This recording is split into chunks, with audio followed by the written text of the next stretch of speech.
El presidente de Colombia, Juan Manuel Santos, anunció que el cese al fuego entre el gobierno y las Fuerzas Armadas Revolucionarias de Colombia se extenderá hasta el próximo 31 de diciembre. Luego del triunfo del no el pasado 2 de octubre, Santos señaló que esperaba que el nuevo acuerdo esté listo lo antes posible, ya que el tiempo conspira contra la paz y la vida, según agregó el presidente. La victoria del no en el plebiscito y la incertidumbre sobre el proceso de paz continúa, aunque se han llevado a cabo diversas reuniones entre los promotores del sí y del no, incluso con diferentes sectores sociales, empresariales y políticos para dialogar sobre las líneas del acuerdo. Todavía no hay claridad sobre los temas y tiempos que hay para lograr un consenso nacional. El presidente Juan Manuel Santos. Entonces le hablamos a esa y le damos la bienvenida a la embajadora de Colombia a nuestro país, Natalia Bello. Un gusto tenerla en esta mesa de trabajo. Bienvenida. Un gusto para mí, Ana María, estar aquí invitada en este programa en la mañana, en el día de hoy. Muchas gracias. Natalia, claro, en el exterior, en nuestro país, en otros países, mucho se ha hablado de este proceso de paz en Colombia y hay quienes dicen, bueno, para los que estaban dentro de Colombia no fue tan sorpresivo que no ganara este acuerdo. No es que el pueblo colombiano quiera la paz, por supuesto que lo quiere, no estuvo de acuerdo con este acuerdo. Y en la prensa se señala que, bueno, que el presidente Santos ha señalado que el alto el fuego va a seguir hasta el próximo 31 de diciembre. ¿Cómo son estos momentos en Colombia? Me imagino como de negociación, incertidumbre.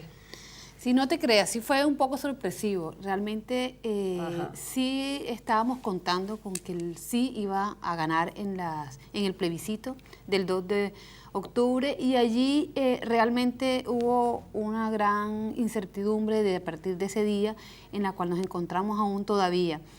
Una incertidumbre dentro de un momento, digamos, histórico, importante, donde tenemos el momentum especial que hemos esperado por muchas décadas, en el que efectivamente hemos logrado un acuerdo posible, un acuerdo viable con la guerrilla más antigua de Latinoamérica y que por cuestiones de tener un acuerdo perfecto o por cuestiones de querer un poco más de lo que realmente hoy tenemos ya acordado, pues no llegamos a aprobarlo en el plebiscito. Lo cierto es que hoy estamos viviendo un momento, como lo has dicho, de incertidumbre, así se le ha calificado en todos los escenarios posibles, pero una incertidumbre que tiene una luz de esperanza, una incertidumbre que tiene una salida, donde se ve una luz al final del túnel, en la medida en que tenemos voluntades políticas que están buscando todos esa solución de paz. Es la primera vez en Colombia que realmente tenemos esa unión de todos, tanto la ciudadanía como las voces políticas, como las fuerzas revolucionarias de la FARC, en búsqueda del propósito de la paz. Y cuando esta sintonía, y estamos todos sentados en la búsqueda de eso, pues yo sí tengo la esperanza y la confianza como colombiana y como miembro del gobierno que efectivamente lleguemos a esos matices que necesitamos para poder pincelar el cuadro que necesitamos de la paz. Para que la gente se haga una idea, porque obviamente la población no lo tiene por qué saber, desde el año 2012 el gobierno y la FARC, el gobierno colombiano y la FARC negocian en La Habana este acuerdo.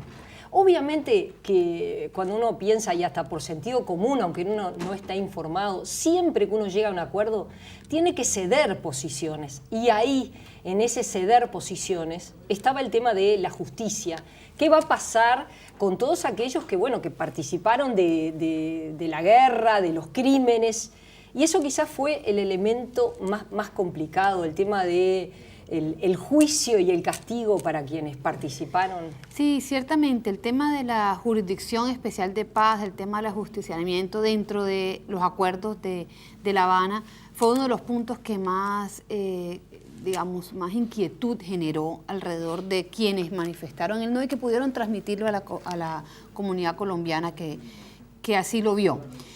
Yo diría lo siguiente, hoy, después de varios, días después de ocurrido las votaciones, hay un gran consenso de que debe haber una jurisdicción especial de paz, que debe haber una jurisdicción efectivamente que se determine y que se ajusticie a quienes cometieron delitos durante la contienda armada. Y lo cierto es que las tendencias de hacia dónde ver las penas, las tendencias hacia hasta dónde debe tener la participación en política de quienes estuvieron en el conflicto y que efectivamente van a ser objeto de la justicia, deban llegar o no deban llegar, es el punto a donde debemos acercarnos. Pero hay una gran conciencia, no solamente del gobierno, que en sí tenía plasmado una jurisdicción especial de paz dentro de los acuerdos. No es que hubiera impunidad determinada, no. Aquí lo que se está pidiendo es que haya una mayor severidad en las penas, que haya una mayor connotación del castigo, que haya una menor participación en política de aquellos de quienes estuvieron involucrados en delitos, digamos, de lesa humanidad, claro, delitos de sangre. Y hay consenso con la FARC para aceptar ese cambio, porque ahí está lo otro, insistimos, cuando uno llega a un acuerdo, está la FARC. Pues está la voluntad, realmente hoy tenemos la voluntad y la apertura a continuar en el diálogo. Fíjate que tenemos el cese bilateral del fuego bajo unas circunstancias en las cuales hoy no tenemos un acuerdo que pueda materializarse, digamos, en la práctica y que se pueda implementar efectivamente. Claro, hoy no hay lucha armada. Hoy no hay lucha armada, hasta hoy no la tenemos, estamos en un terreno complicado, pero hoy no tenemos la lucha armada, está la voluntad política y el gobierno en este momento está recogiendo todas las inquietudes de quienes participaron en la campaña del no, con el fin de mirar a ver cómo se va a manejar esa situación frente a las negociaciones en La Habana. Todavía no tenemos claro si va a haber una mesa, digamos, de negociación conjunta o si va a ser el gobierno quien va a transmitir el mensaje del no. Lo cierto es que ha habido manifestaciones públicas claras de la FARC donde han mencionado que quieren la paz, que mantienen su compromiso con el cese al fuego, que mantienen su compromiso con que la palabra va a ser su única arma de lucha, pero definitivamente tiene que haber un norte. Y el hecho que se hayan fijado una fecha hasta el 31 de diciembre del cese al fuego le da ese norte para que encontremos el camino. Estamos en la construcción, cada día tenemos que construir la paz y esto es un paso más para poder construirla. Hay preocupación desde el gobierno porque, bueno, los tiempos... Yo leí algunas declaraciones del secretario general de la OEA, del uruguayo Luis Almagro, sobre todo pidiendo como a los sectores que se han opuesto, a los quienes están en el no, para también señalarle a la gente, el expresidente de Colombia, Álvaro Uribe, fue uno de los principales en contra de este acuerdo. Bueno, le ha pedido a todas esas partes, sobre todo, de alguna manera, la buena voluntad para ir apurando, porque se corre el riesgo, ¿no? Hay un riesgo, ¿no? De que efectivamente dentro de la propia FARC puedan haber divisiones, todos no se pongan de acuerdo si el acuerdo cambia. Es cierto, hay mucho riesgo. Hay riesgo no solamente que haya una fractura en el interior de la FARC, hay un riesgo que también pase el momento colombiano que hemos logrado, digamos, estar unidos hacia ese único propósito. Hay un riesgo de los recursos internacionales, también de los apoyos que ya se han anunciado y que, bueno, pueden irse a otras causas también, mientras nosotros nos ponemos de acuerdo. Claro. Evidentemente hay un riesgo amplio, no solamente de no construir un acuerdo de paz, sino de no transformar a Colombia en lo que implica estos acuerdos. Porque los acuerdos no solamente significa que haya una dejación de las armas, que haya un cese del conflicto armado, sino que implica realmente una profunda reconstrucción del Estado, una profunda reconstrucción del agro colombiano, una profunda reconstrucción de la forma de participación en política, de las desigualdades que se han luchado por años. Con esto no quiero justificar de ninguna manera lo que ha ocurrido, porque lo que ha habido es un río de sangre en Colombia. Pero lo que quiero decir es que llegado después de 52 años en los cuales se ha creado esta guerrilla, en el cual se ha actuado, es tiempo del cambio, es tiempo de la reconstrucción y yo creo que en eso estamos todos de acuerdo los colombianos. Pero tenemos que ser capaces y tenemos que ser lo suficientemente grandes como para entender con esa grandeza de espíritu que esperamos de nuestros políticos, que logremos anteponer todos nuestros egos, anteponer todas nuestras voluntades y nuestras perfecciones con el fin de buscar ese mejor acuerdo. ¿Le pudo pasar a Colombia y al presidente Santos El expresidente José Mujica, en declaraciones en el exterior, dijo, mi amigo, el presidente Santos, quizás le faltó gente, le faltó base social, un acuerdo que se da entre cúpulas, ¿no? La cúpula de la FARC, el gobierno de Colombia, y faltó como más trabajo abajo en la población, en la gente, sobre todo para que después no pasara lo que pasó, y es que sectores que estaban en contra, que también capitalizan políticamente, porque bueno, vamos a ser realistas, ¿no? Digo, decir, no se puede ser ingenuos, pero bueno, lanzaron un discurso de atemorizar al pueblo colombiano respecto a lo que se venía. Quizás faltó gente a este acuerdo. Pues yo creo que no, yo creo que efectivamente sí se trabajó muchísimo con todos los estamentos de la sociedad. Yo estuve en el gobierno un par de años antes de llegar aquí como embajadora y pude apreciar de manera directa cómo se pudo socializar todo a medida que se iban haciendo los avances de los acuerdos, porque el acuerdo de paz lo componen 6 acuerdos. Y es uno solo, pero se iban cerrando cada uno de los puntos, digamos, que se habían definido como la agenda de los acuerdos, y a medida que se iba cerrando, se iba avanzando los acuerdos durante estos 6 años de gobierno, se fue comentando a la sociedad, se fue indicando a la sociedad. Quizás un poco la espera fue larga, quizás la gente lo percibía como muy lejano, como que llegábamos, avanzábamos, pero no llegábamos. Y quizás el tiempo de los que de la oposición, porque no nos podemos llevar a engaños, el no es una campaña clara de la oposición. Claro. Encabezada por el expresidente Uribe. Por eso yo decía, políticamente es inevitable que haya sectores que lo quieran capitalizar en contra del presidente Santos y en contra del partido gobernante, obviamente, sí, ¿no? Tuvieron tiempo de penetrar, pero de que hubo trabajo sobre la sociedad colombiana en todos los niveles, lo hubo. De hecho, los resultados están allí. Prácticamente estamos hablando de un empate, estamos hablando de una diferencia del 0.5%. Sí, estuvo muy dividido. Es una división. De hecho, la mitad de los colombianos dijeron que sí, la mitad de los colombianos dijeron que no, pero no dijeron que no, como lo dijiste al principio, a la paz. Dijeron que no a ese acuerdo, o al mensaje que les llegó del acuerdo. Al mensaje que les llegó del acuerdo. También es cierto que mucha gente, y quizás eso se lo explica por la lejanía que usted señala, ¿no? Como un porcentaje muy alto de población que no fue a las urnas decididamente, porque bueno, el voto es voluntario. De ese 38% que votó, estuvo dividido por un 0,5 a favor del no, pero hay más de un 60% de colombianos que no fueron a decir qué opinaban de algo tan trascendente como es una guerra, como decía la embajadora, la más antigua del continente, 52 años, ¿no? de la guerra. ¿Y qué pasó allí, ¿no? con esa población que dijo, bueno, no, yo no voy? Pues es muy difícil al que no va leerle la decisión de por qué no fue efectivamente, ¿no? Sí, ¿por qué no participan, digamos, los colombianos, o por qué no participan los ciudadanos en una votación? Es millones de respuestas. Lo cierto es que si uno ve los resultados de las anteriores elecciones en Colombia, por lo menos las 3 o 4 últimas elecciones en Colombia, si bien esta no fue una elección, pero sí fue una convocatoria al voto nacional, vemos un comportamiento más o menos similar. O sea, nosotros estamos rondando el 40% del abstencionismo en todas las elecciones que han precedido a esta, quizás un poco menos.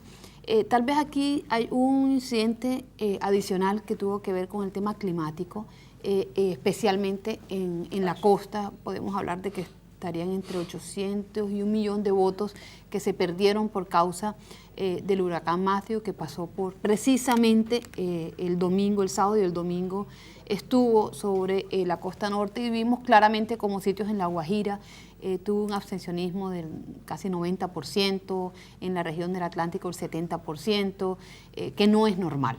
Claro, que no era lo habitual que no es lo habitual. Cuando uno recorre los sectores que, leyendo un poco la prensa colombiana y algunos analistas, ¿no?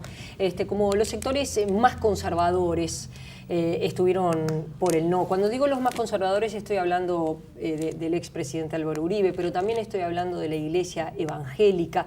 ¿Cómo fue el comportamiento de los movimientos sociales? Porque los movimientos sociales tienen un rol y una participación, ¿no? Efectivamente, no, la Iglesia Católica, digamos, la Iglesia Católica en Colombia estuvo apoyando el proceso de paz. Hubo algunas distorsiones en cuanto a temas de género que se consideraron que se estaba atentando, que de ninguna manera tocan los acuerdos, ni la construcción de familia, ni la identidad de sexo. Hubo una gran polémica unas semanas antes de las elecciones por cuenta de unas cartillas que se habían gestionado a través del Ministerio de Educación, que no fue así, en los cuales se instruía a los maestros para que dentro de sus aulas digamos, tuvieran claridad sobre la identidad de género, protegieran la identidad de género, y eso generó una gran distorsión, una gran marcha nacional, que al final terminó cobrándolo en ese grupo y en esas asociaciones dentro de los acuerdos de paz, y se enfilaron en el no, pensando, digamos, o interpretando que entre los acuerdos iba a haber algo con realidad a la construcción de la familia, la obligatoriedad de la identidad de género. Bueno, ese tipo de circunstancias generaron unas marchas distorsionando, pero en nada tiene que ver con los acuerdos con eso. Los acuerdos no se toman. Lo único que tocan del género tiene que ver con la protección a la mujer, el reconocimiento que hay sobre lo que ha sufrido la mujer en el conflicto. La violencia sexual. La violencia sexual, los trabajos, los niños. Claro. Entonces, los desplazados es una cosa... ¿Y en qué situación se está, no? Digo, hay mucha gente producto de la guerrilla. Bueno, usted recién hablaba al principio del tema del agro, ¿no? ¿Qué pasa con todas esas personas que fueron desplazadas por la guerrilla? Todavía no han podido volver, obviamente. Pues no, tenemos hoy el censo, digamos, la estadística de aproximadamente unas 7 millones de personas que han sido víctimas de la violencia. En materia de desplazamiento, sí hay una cifra pues, muchísimo inferior a eso. Estamos hablando de unos 50.000, 60.000 personas que han sido desplazadas en los últimos años por la violencia, y eso lo que ha implicado es que haya un cordón en las ciudades que se ha venido asentando, unos con más capacidad y otros con bastante menos capacidad de desarrollo, de educación, han rodeado los cordones de miseria, pero algunos han podido entrar con muchas dificultades. La respuesta de cuándo regresarán, pues cuando tengamos paz, cuando tengamos la oportunidad de que puedan volver a sus territorios con tranquilidad, podamos resolver el tema de las minas antipersonas. Tenemos muchos temas por delante. Claro. Cuando hablamos de la paz, hablamos de una construcción de paz. Hablamos de una construcción de paz porque la paz no se termina con la firma del acuerdo. La paz inicia con la firma del acuerdo.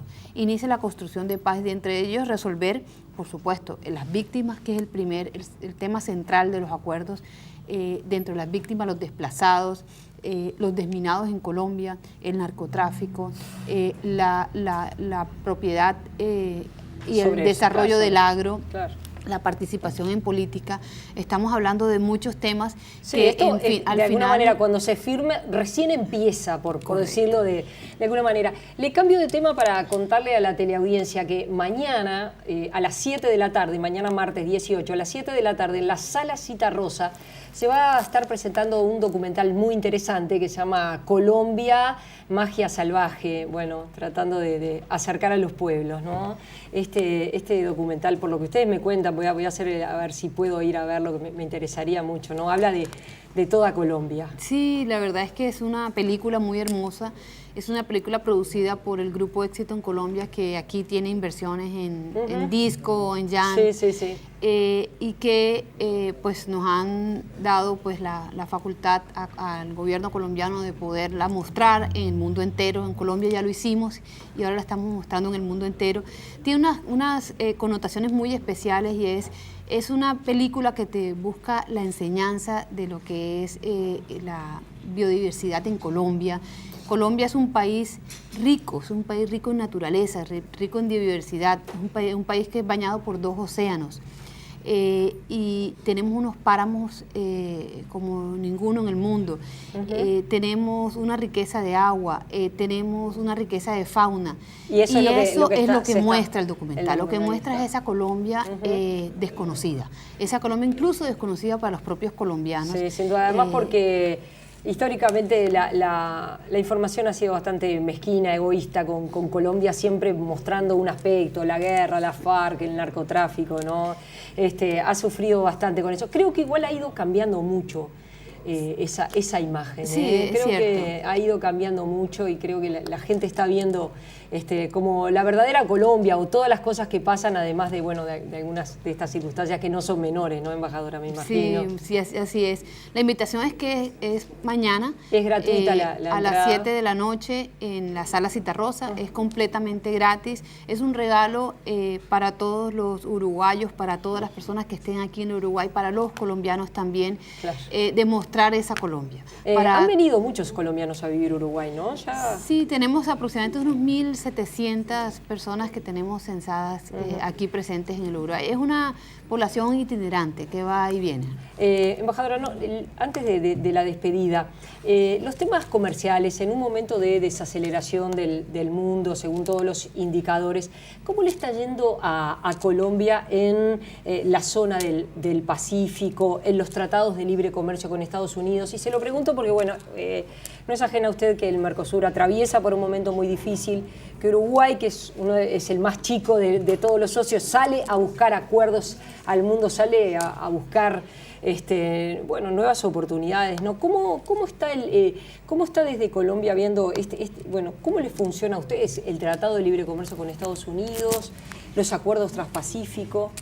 Pues bien, nosotros nos preparamos desde los años 90 con el fin de la apertura de Colombia. Hicimos la apertura hacia esos tratados de libre comercio, hacia las importaciones, liberación de las importaciones, con el fin de abrirnos al mundo. Yo creo que Colombia lleva un par de décadas ya haciendo avances importantes respecto a la apertura, reconociendo la vocación que tiene, la ubicación geográfica estratégica que tiene. Hoy tenemos TLC firmados con Estados Unidos, con Chile, con Corea. Recientemente acabamos de incorporarlo dentro de nuestro organismo interno. La interrumpo por una cosa. Colombia tiene 48 millones de habitantes. Uruguay tiene 3. ¿Usted qué consejo daría? No es fácil dar consejos, usted sabe, no es fácil dar consejos, pero ¿qué consejo daría? Teniendo en cuenta, claro, yo decía los tratados de libre comercio, Colombia tiene 48 millones de habitantes, Uruguay tiene 3. ¿Qué cuestiones usted dice? Esto es muy positivo y esto hay que tener cuidado. Yo creo que es muy positivo para Uruguay la ubicación que tiene dentro de esas grandes potencias que tiene alrededor y la posibilidad que tiene, no tanto de un mercado interno como en efecto así lo han visto en el gobierno, entiendo yo, claro, buscando el TLC con China, lo que recientemente acaban de firmar con Chile. Yo creo que el hecho de la ubicación en el que se encuentre, la vocación portuaria que tiene, la posibilidad de tener transbordos importantes, digamos, es su vocación natural, no solamente hacia el comercio interno, sino hacia el comercio externo. Tiene todas las ventajas posibles para poder permanecer, para poder tener una ventaja competitiva. Eso lo ayuda muchísimo. Lo otro que yo pienso, bueno, tiene un muy buen desarrollo de infraestructura, si bien están intentando mejorarlo, su infraestructura está bastante bien. Está bastante bien conectada en la parte productiva. Digamos, los puertos con actividad de centros de producción está muy bien interconectada. De pronto quizás de repente habrá que hacer un upgrade en la infraestructura que va a ser absolutamente necesario para dar un paso más allá, pero lo que tienen está bastante bien, yo diría que explotar más el puerto, explotar más la capacidad portuaria que tienen, explotar más. Que eso es clave. Indispensable. Y en el caso de Colombia, ¿no? Usted decía, bueno, tiene TLC con Estados Unidos, con Chile, con un montón de países. ¿Cómo le ha ido a las empresas colombianas? Porque eso es clave, ¿verdad? Porque acá una de las preocupaciones que obviamente existen es qué pasa cuando vienen inversiones de otros lados a sustituir lo que hay en el mercado uruguayo, para ponerle un ejemplo, ¿no? Es decir, la apertura indiscriminada, bueno, impactó.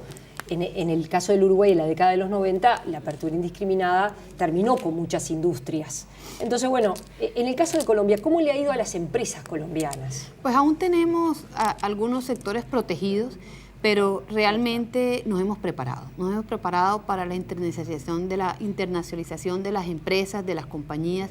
No tenemos grandes empresas exportadoras, se concentran, digamos que la exportación en pocas, el 80%. Estaba leyendo recientemente un informe en el que me determinaba que más o menos hay unas 10.000 empresas exportadoras en Colombia.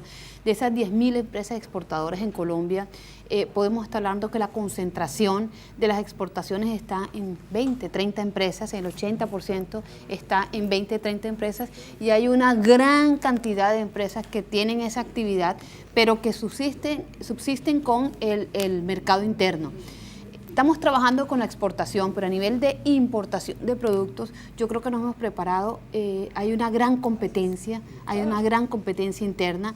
El mercado se va perfeccionando a sí mismo a medida que va entrando, digamos, la competencia internacional, pero sin duda que hay algunos sectores que hay que proteger. Hay unos sectores más protegidos que otros, en los cuales todavía la mano de obra no es la mejor, donde todavía la tecnología no es la mejor, y allí eso implica que con cuidado andemos en algunos sectores. Por ejemplo, en el tema del arroz, en el tema del azúcar, aún tenemos nosotros unas protecciones y unas gabelas que todavía podemos liberar a medida que vayamos mejorando nuestra industria interna. Sí, me quedo con el mensaje de prepararse.